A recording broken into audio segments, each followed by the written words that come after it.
இந்த யானை பாருங்களேன், எவ்வளோ யானை பலம் அப்படின்னு சொல்லுவாங்க. என்ன சொல்லுவாங்க? ஆமாம், சங்கிலியை கூட அறுத்துட்டு வந்துடும் யானை. ஆனால் இந்த யானையை பழக்கப்படுற யானையை ஒரு சின்ன நூலில் கட்டி வச்சுருப்பாங்க. அது வரவே வராது.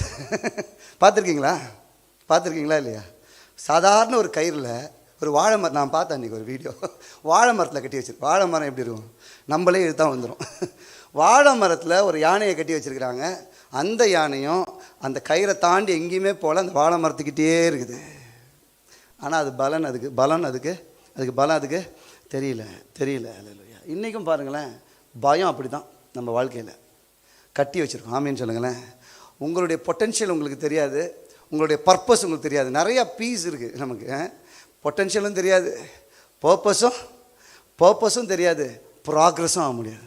பயம் என்ன பண்ணும் பாருங்கள். பொட்டென்ஷியல், என்னுடைய பொட்டென்ஷியலே நான் என்ன பண்ணுவேன்?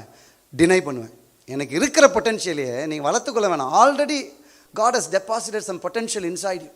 உங்களுக்குள்ள சில பொட்டென்ஷியலை கர்த்தர் வச்சிருக்கிறாரு பாருங்களேன். இந்த பயம்ன்ற ஒரு காரியம் என்ன பண்ணுன்னா, என் பொட்டென்ஷியலையே நான் டிஸ்கவர் பண்ணாமல் என் பொட்டென்ஷியலையே நானே மறுதளிக்கிறவனா, டினை பண்ணுறவனா மாறிடுவேன். செகண்டு, பொட்டென்ஷியலை நான் டினை பண்ணுறவனா மாறும்போது என்ன ஆகுனா, I will lose the purpose of my life. என்னுடைய வாழ்க்கை நோக்கத்தை நான் மறந்துடுவேன். என் வாழ்க்கை நோக்கத்தை, ஏன்னா பயம். நல்லா தான் இருக்குது கேட்கும்போது, மோட்டிவேஷனாக பேசும்போது நல்லா தான் இருக்குது. ஆனால் ஒரு கால் எடுத்து வச்சா பயம். அதனால தான் ஆண்டவர் சொன்னார், முதல்ல உங்களுக்கு குழந்தைங்களா இருந்தீங்க, கோலை நீட்டுனீங்க, செங்கடல் பிளந்துருச்சு, அது குழந்தை. இப்போ இவ்வளோ நாள் உங்களை நடத்தி கொண்டு வந்துட்டேன் நான் வனாந்திரத்தில். அடுத்தது வந்து நிற்கிது, அது ஜோர்டான் ரிவர், யோர்தான். அடுத்த நிலைக்கு போகணும். இந்த ஈஸ்டரில் எல்லாம் ஒரு முடிவு எடுத்துக்கோங்க. ஃபெய்த் லைஃப்பில் நான் நெக்ஸ்ட் லெவலுக்கு போகணும்.